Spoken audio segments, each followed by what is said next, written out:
پاکستان میں موجود قومیں اور ان کی تاریخ۔ ہانس قوم۔ ہانس قوم ایک بہادر قوم تھی جو عرب سے تبلیغ اور تجارت کرنے کے لیے افغانستان کے راستے ہندوستان میں داخل ہوئی اور ملتان میں قیام کیا۔ اس وقت موجودہ ملتان کا ہانس پورا نام تھا۔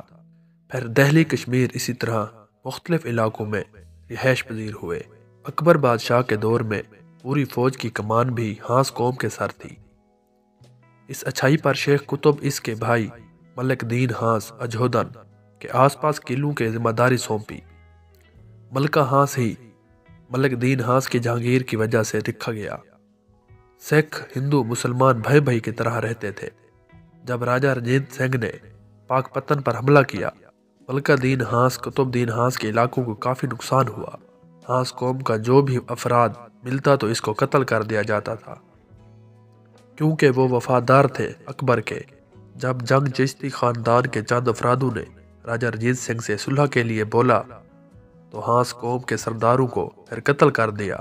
اس طرح ہانس قوم بکھر گئی۔ اس ملکہ ہانس میں وارث شاہ جیسے ولی بھی آئے، اپنی محبت بانٹی۔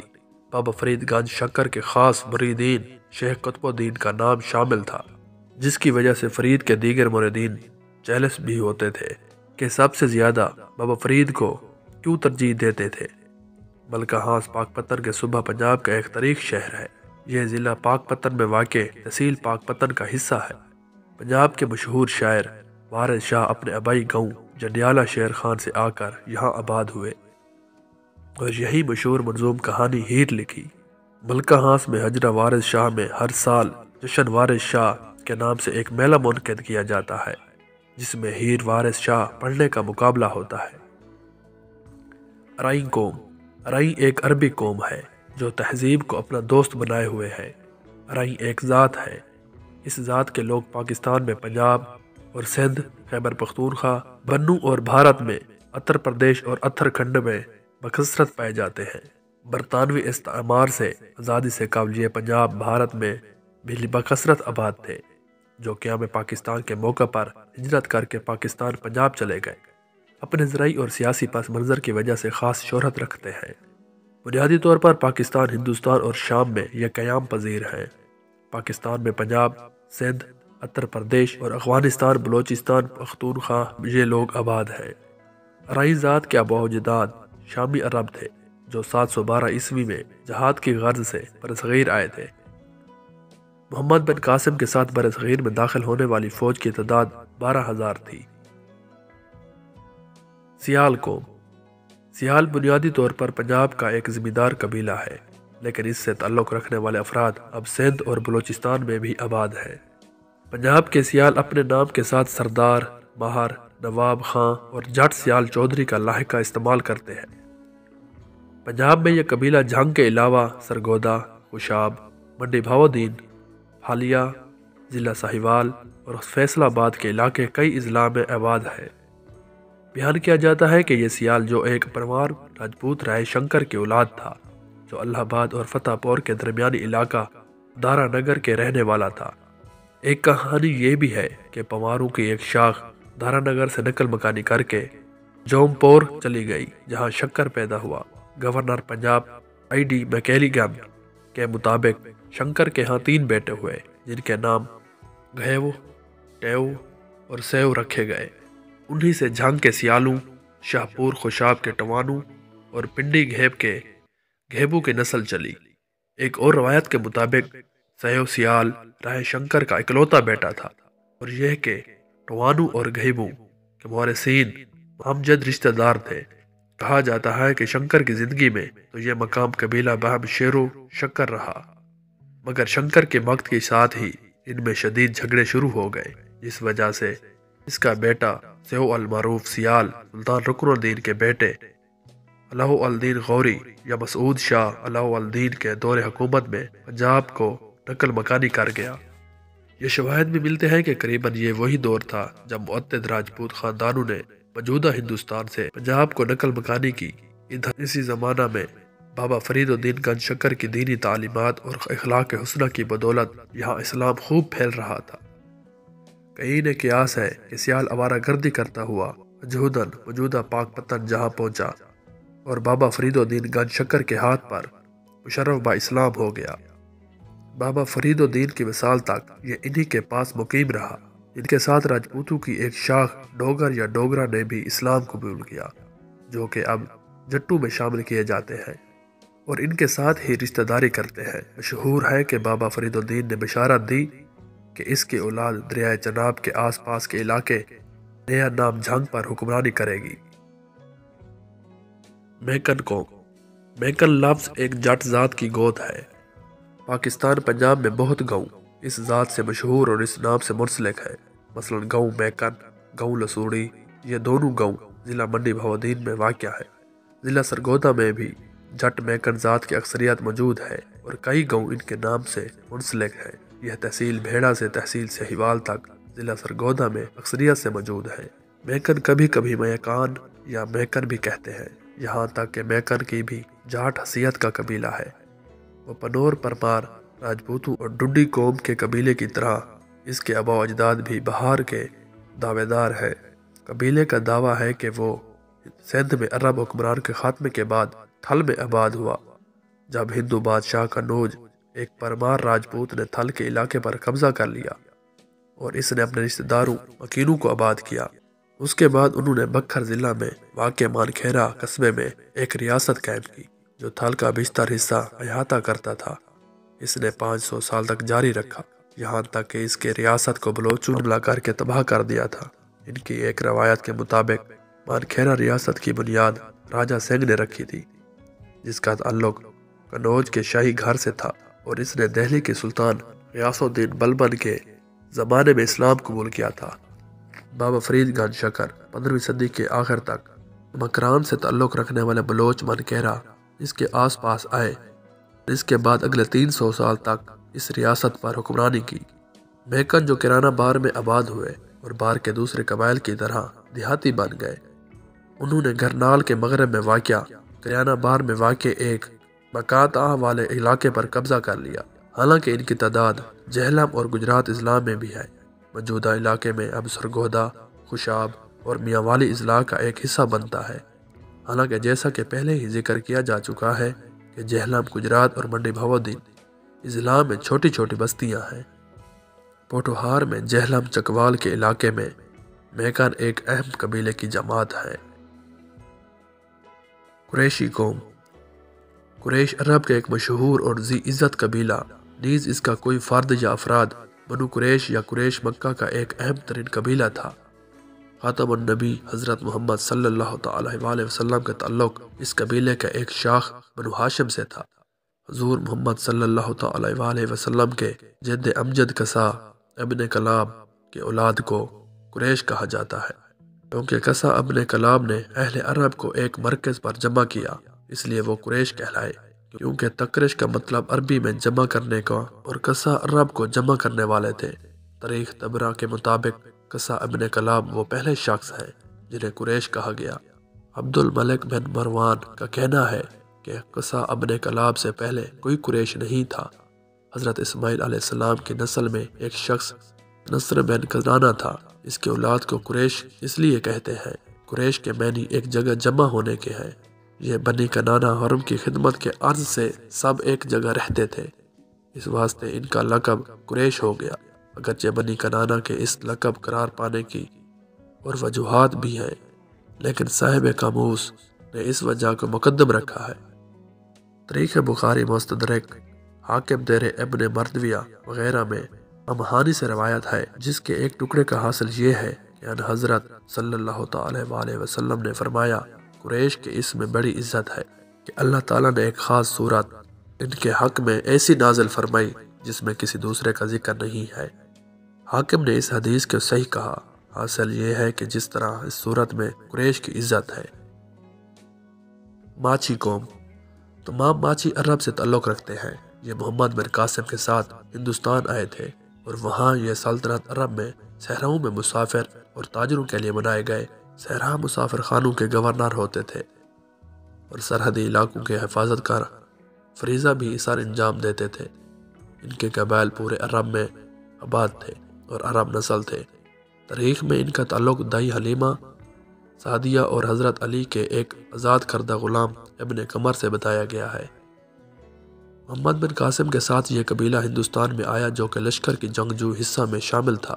فتح کے بعد اس قبیلہ کے کچھ لوگ سندھ میں ہی آباد ہو گئے اور یہاں بھی اپنے روایتی کام سے منسلک ہو گئے اور آنے جانے تجارتی اور مسافروں کفلوں کو پانی پلانے کا کام شروع کر دیا۔ یہاں پر ان کا جو خاندان آباد ہوا وہ تمام سولنگی کے اولاد تھے، اس لیے تمام ماچھی سولنگی ہیں۔ سولنگی عرب کا ایک قدیم قبیلہ تھا۔ شروع میں یہ سولنگی ہی، مگر وقت گزرنے کے ساتھ ساتھ ماچھی مشہور ہوئے۔ ہندی زبان میں ماچھی پانی پلانے والے کو کہتے تھے۔ بعد میں یہ لوگ یہاں سے نقل مکانی کر کے پنجاب کے کئی اضلاع اور گجرات کے ریاست میں بہت بڑی تعداد میں آباد ہوئے۔ شیخ قوم جنوبی ایشیا میں مسلم حکمرانی کے آغاز 713 عیسوی سے مسلمان سرکاری افسر، فوجی، تاجر، سائنسدان، ماہرین تعمیرات، اساتذہ، متکلمین اور صوفیہ عالم اسلام کے مختلف علاقوں سے سفر کر کے جنوبی ایشیا کے مسلم قلمرو میں داخل ہوئے اور یہی آباد ہو گئے۔ بعض کچھ اعلیٰ ذاتوں برہن اور قطری نے پنجاب کے علاقے میں اسلام قبول کیا اور شیخ کا لقب اختیار کیا۔ ایسے افراد پنجابی شیخ کہلاتے ہیں۔ ان پنجابی شیخوں میں بیشتر افراد شہری میں ہیں، البتہ مغربی اضلاع میں کچھ خاندان ایسے ہیں جو اپنی زمینوں پر کاشتکاری کرتے ہیں۔ ان کے اصل پیشے کاروبار، تجارت اور عوامی خدمت ہے۔ پنجاب میں عموماً انہیں ماہر اور ذہین تاجر کی حیثیت سے پہچانا جاتا ہے۔ 12ویں صدی کے اوائل میں بہت سے راجپوت خاندان بھی مسلمان ہوئے تھے جنہیں اعزازی طور پر مسلم حکمرانوں یا پیروں نے شیخ کا لقب دیا تھا۔ راجپوتوں میں شیخ راجپوتو ہی نے سب سے پہلے اسلام قبول کیا تھا۔ ایک اور مثال خواجہ شیخ کی ہے، جن میں 2 برادریاں چنیوٹ اور قانون گو شیخ ہیں۔ سن 1947 میں تقسیم ہند سے قبل کھتری ذات کے لوگ پنجاب کے تمام اضلاع میں رہتے تھے، تاہم ان میں زیادہ تر خاندان مغربی اضلاع میں آباد ہوئے تھے۔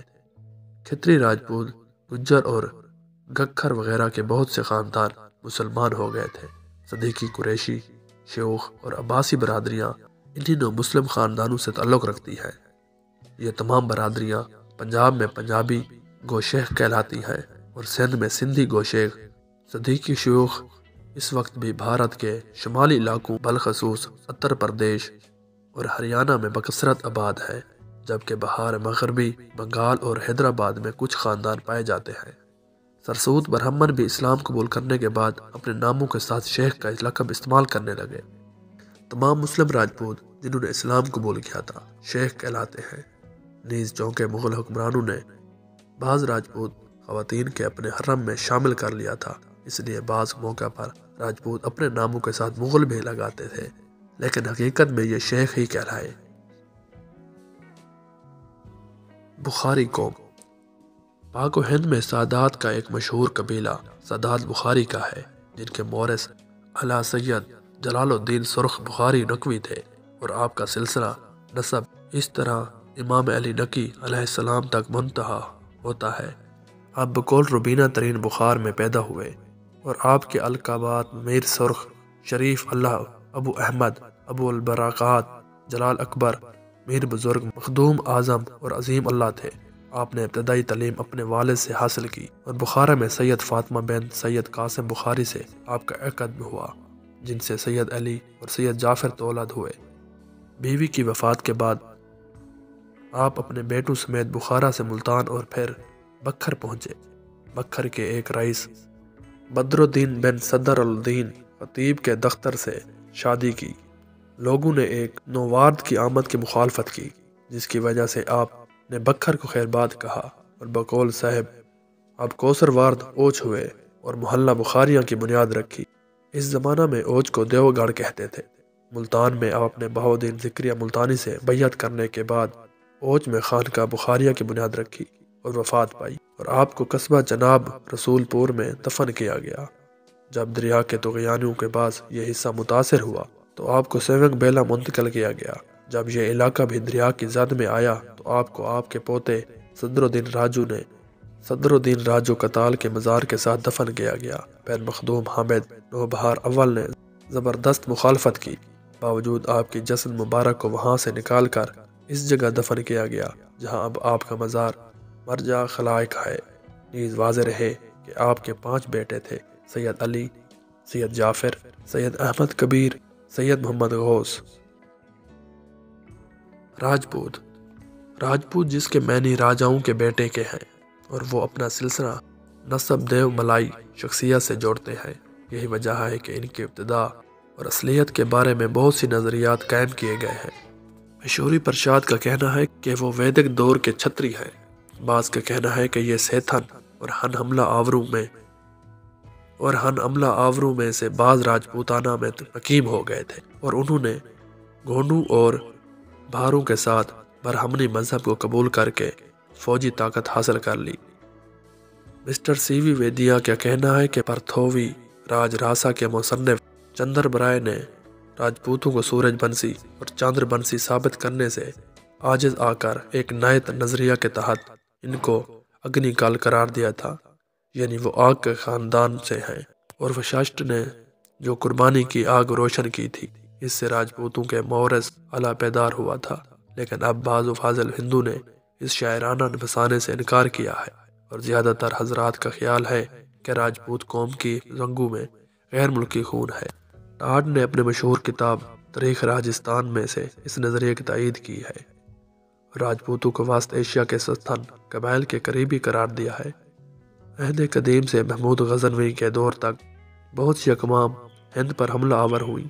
اہم کی بات یہ ہے کہ ان دیوتا، ان کے شجرہ نسب، ان کے قدیم نام اور بہت سے حالات و توار چین، تاتار، مغل، جٹ اور سیتھیوں سے بہت زیادہ مشابہ ہیں۔ اس لیے بآسانی اندازہ ہوتا ہے کہ راجپوت اور بلا ازکر اقوام ایک ہی نسل سے تعلق رکھتے ہیں۔ ترکھان قوم پنجاب میں ترکھان، شمال مغربی علاقے میں بڑھائی، جمنا کے علاقے میں باڑی اور مشرقی میدانوں میں کھاٹی کہا جاتا ہے۔ یہ بھی لوہار کی طرح حقیقی خدمات گار ہیں۔ یہ گاؤں میں زرعی آلات، گھریلو فرنیچر کی مرمت اور چھکڑے، راہٹ اور بیلنے کے سوا سب اشیاء رواجی معاوضہ کے بدلے بلا قیمت بناتا ہے۔ یہ غالباً لوہار کی ذات سے ہے، مگر اس کے سماجی حیثیت لوہار سے کافی برتر ہے، یہاں تک کہ جٹ وغیرہ اس کے ساتھ تمباکو نوشی کر لیا کرتے تھے۔ جمنا کے اسلام میں باڑی خود کو کاٹھی سے افضل سمجھتا ہے اور اس کے ساتھ شادی بیاہ نہیں کرتا۔ کھاٹی شادی شدہ عورتیں نت بھی نہیں پہنتی ہیں، جبکہ بھاڑی کی عورتیں پہنتی ہیں۔ اینٹوں کی چنائی کرنے والے لوہار کو ترکھان بتایا جاتا ہے۔ ترکھانوں کے بہت قبائل اور ان میں سے کچھ یہ ہیں: جھانگڑو، دھمان، کھاٹی، سیون، گاوے، متھارو، نیتال، جنجوا، تھارو، کھوکھر، بھٹی اور بیگی کھیل ہیں۔ سرسا کے دھان اور کھاٹی جو لوہاروں کے بڑے قبیلے سے آپس میں شادی نہیں کرتی ہیں۔ دھانوں میں ایک ہندو ترکھانوں کا قبیلہ ہے جو زراعتی کام کرتا ہے اور ترکھان کے کام کو حقیر سمجھتا ہے۔ ان کا کہنا ہے کہ وہ بیکانیر سے آئے ہیں اور اب بھی ان کا قبیلہ مالیہ سے آزاد زمینوں کا مالک ہے۔ ان کا کہنا ہے کہ ملتانی لوہاروں کا تعلق ان کے قبیلے سے ہے۔ 17 ترکھان ہندو ہیں، لیکن کھاٹیوں کے نسبت یہ ملتانیوں سے قریب ہیں۔ ان کی کئی شاخیں ہیں۔ سندھ سے آنے والے لوہار ذات کی برادری کو تسلیم کرتے ہیں۔ سندھ میں ستار کسی ترکھان کے لیے عام لفظ ہے۔ کرنال کے بڑھی کی 2 شاخیں دیسے اور ملتانی ہیں۔ سرسا اور پٹیالہ کے سکھ ترکھان باگڑی ماخذ کے دعویٰ کرتے ہیں۔ وہ لکڑی کے ساتھ لوہے کا کام بھی کرتے ہیں اور لوہاروں میں شادیاں بھی کرتے ہیں۔ جویا قوم پاکستان کی مشہور قوم ہے اور دیگر برصغیر کے ممالک میں بھی پائی جاتی ہے۔ اس قوم کے افراد ذمہ دار، محنتی، جفاکشی اور خوددار کے حوالے سے معروف ہیں۔ یہ پنجاب اور سندھ میں اکثریت سے ہیں۔ جویا راجپوت جویا خاندان قبیلہ کے معروف سردار لونے خان اور اس کے 2 بھائی بر اور وسیل اپنے ہزاروں اہل قبیلہ کے ساتھ 635 عیسوی کے قریب بابا فرید رحمۃ اللہ علیہ کے دست حق پر مشرف با اسلام ہوئے۔ بابا فرید نے لونے خان کو دعا دی تو 12 فرزند ہوئے۔ اس کا بڑا بیٹا لکھو خان سردار بنا۔ بیکانیر میں رنگ محل کا قلعہ بنوایا۔ بیکانیر میں قصبہ لکھویرا بھی اس کے نام سے منسوب ہے۔ اس کے علاوہ اس کی اولاد کو لکھویرا کہا جاتا ہے جو ضلع بھاول نگر اور پاکپتن میں آباد ہے۔ بعض جوئے اپنے قبیلے کو عربی النسل کہتے ہیں، مگر اصل میں جویا قوم ہند کی ایک قدیم قوم ہے۔ ٹاٹ کے مطابق جویا قوم سری کرشن جی کی اولاد ہے۔ یہ قوم پہلے بھٹنیر، ناگور اور برہنہ کے علاقے میں حکمران تھی۔ اب بھی یہ قوم راجپوتانہ میں اور اس کے متعلقہ علاقے میں کافی تعداد میں آباد ہے۔ قیام پاکستان کے بعد یہ قبیلہ بیکانیر سے ہجرت کر کے زیادہ تر ریاست بھاولپور اور ضلع سہیوال آرے والا پاکپتن میں آباد ہو گیا۔ 7ویں صدی ہجری میں جویوں کی بھٹی راجپوتوں سے بے شمار لڑائیاں ہوئیں۔ 10ویں صدی ہجری میں راجپوتانہ کے جاٹ اور گدھارے جویوں کے خلاف متحد ہو گئے۔ ان لڑائیوں سے تنگ آ کر دریائے کھاگرا کے خشک ہونے کی بنا پر جویا سردار نے 10ویں صدی ہجری میں اپنے آبائی شہر رنگ محل کے خیر آباد کہا اور دریائے ستلج کے گرد نواح ایک نیا شہر سلیم گڑھ آباد کیا۔ زبانی اور روایت کے مطابق سلیم گڑھ کی ابتدا نام شہر فرید تھا۔ بعد میں نواب صادق محمد خان اول نے لکھیروں کے محاصل ادا نہ کرنے کی وجہ سے نواب فرید خان دوم، معروف خان اور علی خان کے ساتھ جنگ کی، جس کی بنا پر جنوب میں بیکانیر کی سرحد تک اور شمال میں پاکپتن کی جگیر تک نواب صادق محمد خان کا قبضہ ہو گیا اور لکھویرا کی ریاست بھاولپور کی ریاست میں مدغم ہو گئی۔ تاہم بعد ازیں شاہان عباسی نے لکھویروں کی ذاتی جگیریں بحال کر دیں اور انہیں درباری اعزازات بھی دیے۔ جنرل بخت خان جنگ آخری مغل بادشاہ شاہ ظفر کا سپہ سالار بھی جویا تھا۔ یہ کورو پانڈو کی نسل سے خیال کیے جاتے ہیں۔ راجپوتوں کے 36 شاہی خاندان میں شامل ہیں۔ ایک روایت کے مطابق راجہ پورس جس نے سکندر اعظم کا مقابلہ کیا جویا راجپوت تھا۔ ملتان بار اور جنگل کے بادشاہ مشہور تھے، چونکہ سرسبز گھاس والے میدان کو جوہ کہا جاتا ہے۔ اس جوہ کے مالک ہونے کی وجہ سے یہ جویا اور جویا مشہور ہوئے۔ جو بابا فرید رحمۃ اللہ علیہ کے دست حق پر مشرف با اسلام ہوا۔ لونا کے والد کا نام گراج تھا اور دادا کا نام جیسنگ تھا۔ جیسنگ کے 2 بیٹے تھے، ایک بیٹا ہراج اور دوسرا گراج۔ ہراج کے بیٹے کا نام چونڈرا یا چونا تھا۔ ہراج نے گراج کو ایک قطع زمین کی خاطر قلعہ کھربارا میں قتل کیا۔ بعد ازاں اسی دشمنی کی وجہ سے چونڈار نے لونا کو قتل کیا۔ اس طرح جویا فیملی کی ایک گود ہراج اور چونڈرا بھی ہے۔ سونار قوم، انہیں زرگر بھی کہا جاتا تھا۔ یہ سونے اور چاندی کا کام کرنے والا تھا اور اس کے علاوہ یہ سونا رکھ کر پیسہ سود پر بھی چلاتا تھا۔ یہ بیشتر ہندو ہیں اور کچھ مسلمان بھی ہیں۔ یہ ہندو ہونے کی صورت میں جینوں پیچتے ہیں، لیکن ان کی سماجی حیثیت تجارتی اور زرعی ذاتوں سے پست ہے۔ جٹ سونار کو پست سمجھا جاتا ہے، لیکن دیگر دستکار ذاتوں سے برتر ہے۔ یہ دسوال بھی کہلاتے ہیں، اسے متر بھی کہا جاتا ہے۔ ایک کہانی کے مطابق درگاہ دیوی نے اسے مٹی سے بنایا ہے، لہٰذا وہ مائی پتریا دیوی پتھر بھی کہلاتے ہیں۔ چودھری قوم یا چودھری لقب، چودھری فارسی زبان کا لفظ ہے۔ سلطنت مغلیہ میں جلال الدین محمد اکبر نے لگان یعنی ٹیکس کا نظام رائج کیا تھا۔ اس نظام کے تحت ہر کسان سے اس کے فصل کا چوتھا حصہ وصول کیا جاتا تھا۔ اس چوتھے حصے کی لگان کو وصول کرنے کے لیے جن لوگوں کو مغل سلطنت میں نوکر بھرتی کیا جاتا تھا، ان کو چودھری کا نام دیا جاتا تھا۔ فارسی زبان میں چودھ کا مطلب چوتھا اور ہری کا مطلب مالک ہے، یعنی چوتھے حصہ کا مالک۔ مغل سلطنت میں چوتھے حصے کی لگان کو وصول کرنے والے کو چودھری کہا جاتا ہے۔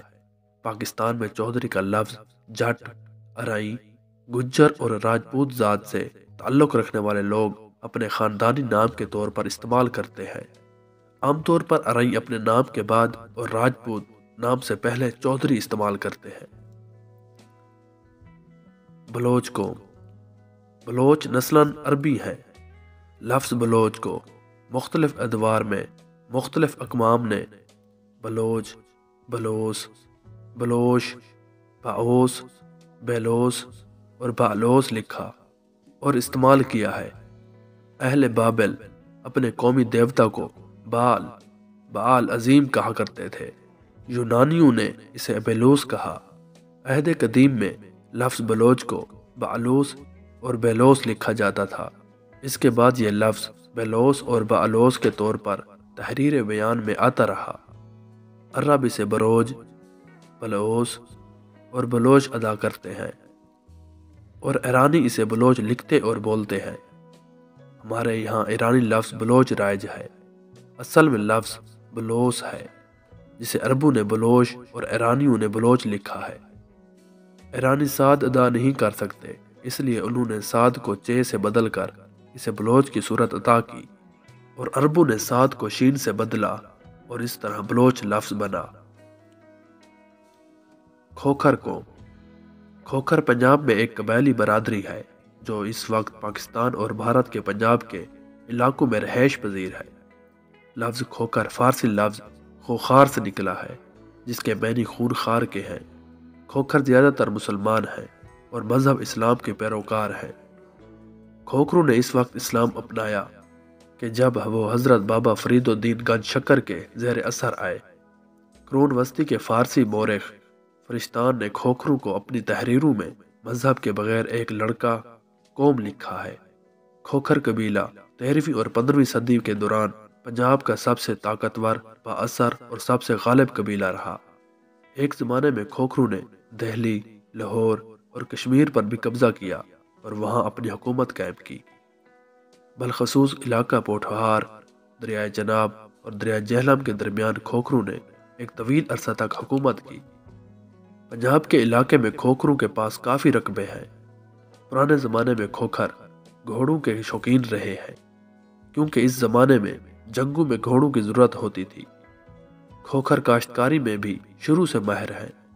کھوکھر یا کھوکر جاٹوں کی ایک گوت ہے جو کہ ہندوستان میں اتر پردیش اور پنجاب میں پائے جاتے ہیں۔ جاٹوں کے علاوہ کھوکھر لوگ راجپوتوں میں بھی پائے جاتے ہیں۔ اس کے علاوہ کھوکھر ڈوگروں میں بھی پائے جاتے ہیں۔ ڈوگر تو زیادہ تر جٹ ہیں، لیکن ان کے کچھ خاندان اپنی گوتیں بتاتے جن میں کھوکھر ڈوگر بھی شامل ہیں۔ گڑھا اور متحرہ کے اضلاع میں کھوکھر جاٹوں کے تقریباً 52 گاؤں ہیں۔ سکھ دیرہم کے گروہر گوبند بھائی روپ جند جی بھی کھوکھر تھے، جن کے نام ایک گاؤں پہٹینڈا ضلع میں ہے۔ کھرال قوم۔ کھرال ایک شاہی قبیلہ اور کئی شاخوں میں تقسیم ہے۔ اس قبیلے کے زیادہ تر افراد خود کو جاٹ، راجپوت اور کچھ گجر بھی بتاتے ہیں۔ یہ راوی کے بڑے قبیلوں میں سے ہے۔ ان میں بعض نے اپنا تعلق بھٹیوں سے بتایا ہے۔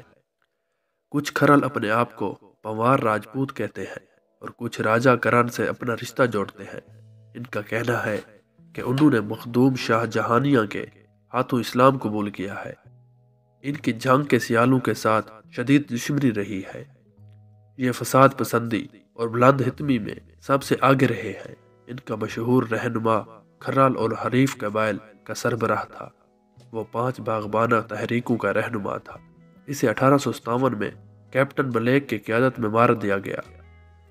وہ راجپوت ہونے کا دعویٰ کرتے ہیں، اس لیے کھیتی باڑی خود کرنے کے بجائے مزرعہ سے کرواتے ہیں، مگر یہ اپنی بیواؤں کی شادیاں کرتے ہیں۔ ان میں دکھاوا بہت ہے اور ان کی بہت سی رسومات کا ماخذ ہندوانہ ہے۔ بٹا یا بٹا کھرال سردار تھا اور سلطان محمود غوری کے دور میں پیر شیر شاہ سید جلال نے اسے مسلمان کیا تھا۔ کسی زمانے میں یہ دختر کشی کی روایت بھی تھی۔ ان کی ایک روایت پکی چھت کے نیچے نہیں سونے کی بھی تھی۔ ان کا کہنا تھا کہ انہیں حضرت سلیمان علیہ السلام نے پکی چھت کے نیچے سونے سے منع کیا ہے۔ موہانا قوم۔ برصغیر میں دنیا کے سب سے قدیم اور تہذیب یافتہ دریافت شدہ آثار قدیمہ موہنجو دوڑو کا موہانا ذات سے بڑا گہرا تعلق ہے۔ جیسا کہ موہانا کا بنیادی تعلق دریاؤں سے ہے، اسی طرح دریائے سندھ کے کناروں پر آباد یہ قوم قدیم ترین تہذیب بھی موہانا برادری کی داستان ماضی ہی ہے۔ اور قرین قیاس یہ بھی ہے کہ موہنجودڑو کا قدیم نام موہانا جودوڑو یعنی موہانوں کا قلعہ یا موہانوں کا ٹیلہ بھی تصور کیا جا سکتا ہے۔